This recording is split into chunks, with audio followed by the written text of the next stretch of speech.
What's going on, folks? Welcome back to D-Life HD. This is Victor, and today we are going to be reviewing WarioWare Get It Together for the Nintendo Switch. This is one that they announced back at E3 and it just released, and I've had the opportunity to play it all the way through it, and I'm super excited to get my feelings and opinions to you guys in this review. So without any further delay, let's jump right into it. Switch it up. Switch it up. I was a worker, had to upgrade to a boss. I had to switch it up. Used to live in the hood, but had to upgrade to a loft. I had to switch it up. Starting off, let's discuss the game modes. WarioWare is pretty well known for featuring tons of different micro games combined into one hectic stream of events, and this game is no exception. I will get into what micro games really are in a bit here when we discuss the controls and gameplay, but starting off, I just wanted to run these game modes by you. It actually features a fully multiplayer campaign, so the main root of the game is actually fully multiplayer, and it is only 2 players. There is another function where you can play these micro games with more than 2 people. I haven't had a chance to actually try out the grand multiplayer, which is something that the home console WarioWare games are typically known for. I'm thinking of Smooth Moves on the Wii. You could play more than 4 players because you just passed around the Wii remote. So I haven't had a chance to give that a shot because, I haven't really had a giant party at my house or anything recently, so it's been pretty hard to test it. But I can say that the 2-player multiplayer works really well, and the whole story, which is one of these game modes, is fully multiplayer and with 2 people, which is really cool. And I think that that's interesting because previously the main story or campaign that you would play in these WarioWare games would always be just single player. In addition, they do have a library of the individual micro games that you'll be playing, and that's something that we've seen in previous titles where you can just go back and really practice the individual minigames, because sometimes you might be really good at one and then not really know what you're supposed to do in the other, and the whole point of the micro games is that you only have a couple seconds to figure out what you're supposed to do. So it's nice to have that function to go back and sort of test the waters with certain games. Moving right along, let's discuss the UI and graphics. The graphics in this game take on a sort of chibi style because, as we'll get into with the story, which I'll discuss later, Wario has been sucked into a game, and so each individual character, which these are characters we've all known from previous WarioWare games, each individual character sort of takes on this chibi art style to sort of mimic the art style that the game is that they got sucked into, and they take on that style for the entire game. You do have a couple cutscenes where they're outside the game at the beginning and end, but the root of the story is you are sucked inside this game, and so everybody has this chibi art style. It's one that honestly I think is probably the weakest point of the game. The characters have this really cool hand-drawn art style, and they sort of go for a more CG looking, technique here with this sort of art style that they're trying to achieve, and I understand what they're going for, but at the same time I prefer more of the traditional style that we've known from the previous WarioWare games. But that's okay, because, we're not necessarily here to go crazy over the graphics, because this game is mainly focused on the gameplay and less so about what it looks like. As far as the UI goes, it's similar to me to how the Super Smash Bros. Games are, where it's a super dynamic menu where everything is constantly moving. Like when you highlight over what you want to click on, it'll pop up and down, that kind of thing. It's got a lot of flavor to it and a lot of character that I really appreciate. It's sort of this attention to detail that a lot of other games don't necessarily need, but they definitely go for it because WarioWare's whole thing is that it's wacky and off the wall, and they definitely even show that in the UI, which I think is a nice touch. Alright, moving forward, let's discuss the controls and gameplay, and this is where we're going to spend the most amount of time because, oh boy, this game has a lot to talk about. Now, let's discuss the gameplay first. So for those who have not played a WarioWare game in the past, WarioWare is centered around having these playlists of very tiny games called microgames, which I mentioned at the top of the episode. Microgames literally have one achievement or one thing that you're trying to do, and the first time you play them, you don't necessarily know what that is. It's sort of a thing that's hard to describe what exactly I mean, but for example, and I used this back in my impressions of the demo, one minigame, one microgame here features a windmill. You have a couple seconds to figure out what you need to do with that windmill, and you just have to guess, and you might guess, spin the windmill, and so you have to use your character to spin the blade of the windmill, and that's what you have to do in the microgame, and then it's over within a matter of seconds. And there is sort of a narrator that will say one or two words at the top of the actual microgame itself, like spin the wheel or something like that, but a lot of times it's really vague.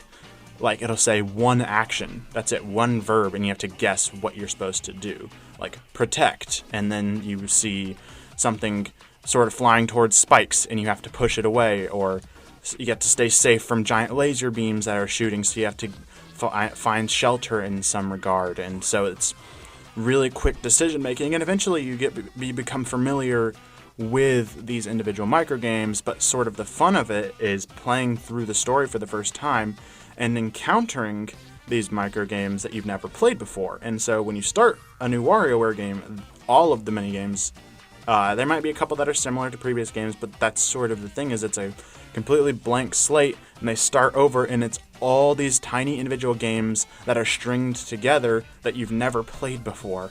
And so sort of the excitement of figuring it out. And in addition, every single minigame or microgame has multiple levels of difficulty. So you might play through it one time and it's pretty easy, but the second time you play through it, it's a little bit different, and it might be a little bit more difficult in that way.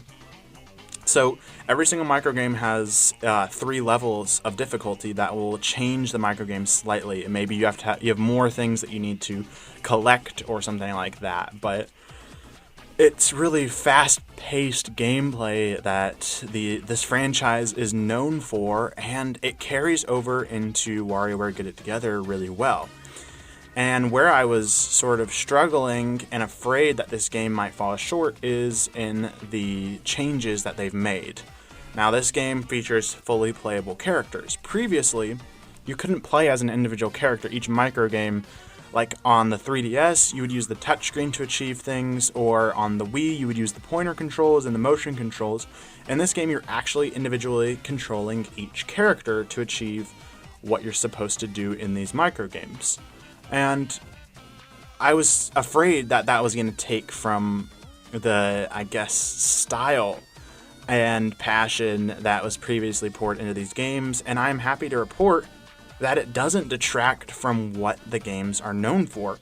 Its main gameplay loop is still here, fully present, and honestly, this is some of the best I've ever seen from this franchise. And so I think playable characters is going to be something that's going to carry forward perhaps in the next game or in the next few games, because it works really well, especially considering the fact that each individual character, all of Wario's friends who we know from the previous games, every single character plays differently.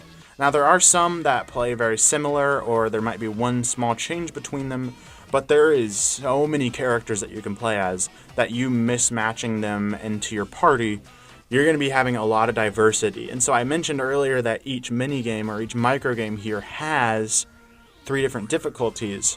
But depending on what character you're playing, the game will also alter slightly. So there's over 200 microgames featured in this game, but at the same time, playing as the different characters and the different difficulties, the microgames are going to be switched up a little bit, and I think that that's really awesome, because it adds so much depth and replayability, because you can play with multiple people in your party.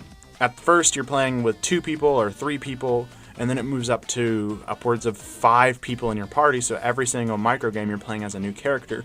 And it adds to the chaos because each character plays so different from the last that, you know, when you switch over from Wario, who has a jetpack and can fly around and do his, like, boost that he can do in the Wario Land games, and then you go over to Cricket, who is just always on the ground unless you jump, and he jumps super high, that's completely different. That makes the one microgame that you might play with both characters feel completely different, and it just makes the game have all that much more content because you can go back and replay these micro games with different people and experience it completely differently. And I think that that is super cool and a nice addition and adds to the depth of the game overall. Moving right along, let's discuss the music and sound.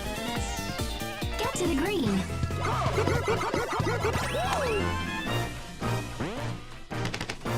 Climb.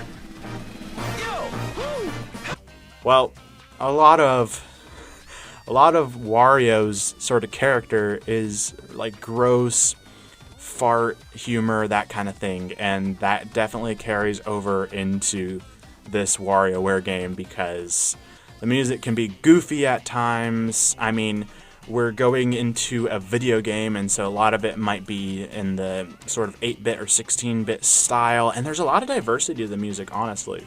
There's this one like overworld theme during cutscenes that I really like, and it sounds sort of like dark synth type thing, and I think that works really well for what the story is about, talking about these different viruses that have sort of made their way into this video game, and we'll get into that in the story here in just a little bit. But overall, the music and sound is goofy and plays into that so hard. I mean, these games don't take themselves seriously at all, and that is super evident through the music and sound that is presented here. Alright, let's talk about the story. Now, the story of this game, like I said earlier, I sort of dug into it a little bit, but it is really shallow because we're here for the gameplay. I feel like that's how a lot of Nintendo games tend to be. They have really tight, clean gameplay, and the story sort of takes a back burner, and that's okay. This game is no exception to that.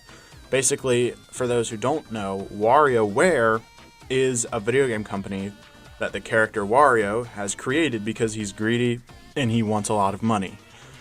So he's banded together with his pals to create video games. And so in this one, they're creating a new video game, and the video game sucks all the characters into it. I discussed that earlier with the chibi art style. So all the characters have gotten sucked into this video game, and each one has their own individual playlist of games that are themed around a different thing. So one person's might be nature, one person's might be food, that type of thing. So it's really interesting how each sort of character that you're going to come across in the game is going to have a playlist of different themes. And so you're making your way through the game in order to collect all your friends back because they've been scattered all throughout the game. And each time you come across a new friend, you have a new character to play as and a new playlist to check out.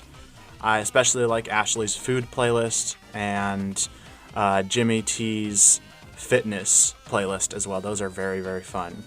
And so we make our way through those, and also we realize along the way that this game is actually super buggy, and so you're trying to clear out all of these viruses and find all your friends again. That is about as deep as the story goes, and that's okay because we're here for the gameplay, and the gameplay is really solid. Alright, let's wrap this thing up. Getting into the final rating, the pros really outweigh the cons here. This game is cheaper than most games, but I feel like it has just as much content, if not more, than a lot of $60 games that Nintendo has given us. Like the Link's Awakening remake is really good, but it's super short, and I feel like this game is $50 and it's short, but the replayability is so strong that I think it's well worth the price tag that they put on here, and there's a lot of attention to detail. All of these micro games are new and fresh, but they feel just as tight as the previous games in the series. I think this is a welcome addition to the franchise and one that everybody should check out.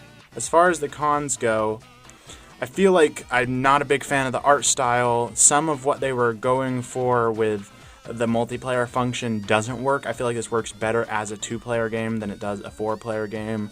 I've seen people sort of play that 4-player function, and I don't think that it works quite as well. And also, I feel like the multiplayer should have been more of passing around the controller, because that's something that I really liked from the Wii one, where each individual person has their individual experience, and you pass that around. Whereas in this game, you're playing all at the same time. Like, that's how most multiplayer games are, I know, but something about passing the controller around was really special, I feel like, with the Wii one, and I think they could have at least incorporated a mode with that here. Overall, I think that this game is amazing, and everybody should pick it up, especially considering its price tag. And maybe you'll be able to find it even cheaper somewhere in retail beyond that. But with that said, that's going to wrap up this review of WarioWare. Alright guys, thanks for watching. Let us know in the comments down below what you thought of this video. We love talking to you guys. Remember to like and subscribe for more videos like these. Lastly, check out our Twitter account for gameplay of the latest releases. But most importantly of all, remember to always stay one up.